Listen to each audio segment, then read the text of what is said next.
Allora, siamo di passaggio qui allo stabilimento Stella Maris, credo uno dei migliori non solo di Chioggia, ma proprio del Veneto, forse dell'Italia, veramente non per fare i salamelecchi qua ai titolari che sono anche degli amici, ma proprio veramente io non ero stato a vedere questo Padel. va bene.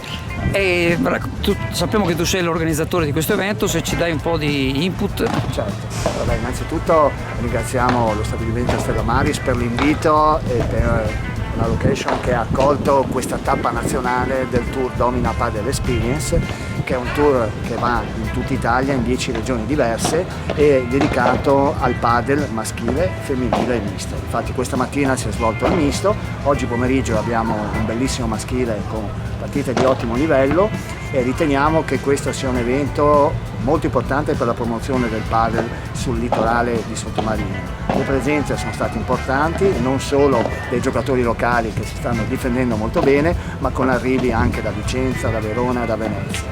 È un evento molto strutturato e che vedrà anche i vincitori aggiudicarsi 2 settimane in all inclusive a Resort Domina Coral Bay a Sharm el Sheikh per venire a farsi le finali a novembre.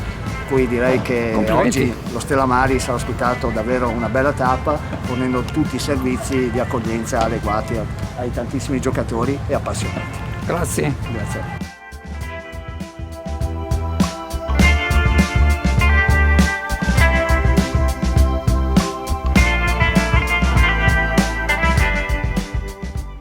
AF Energia ci trovate in Viale Mediterraneo 135 a Sottomarina, dal lunedì al venerdì 8.30, 12.30, 14.30, 18.30. Offriamo il servizio luce, gas, prezzo fisso, prezzo variabile, telefonia, fibra o ADSL per famiglie, imprese e condomini.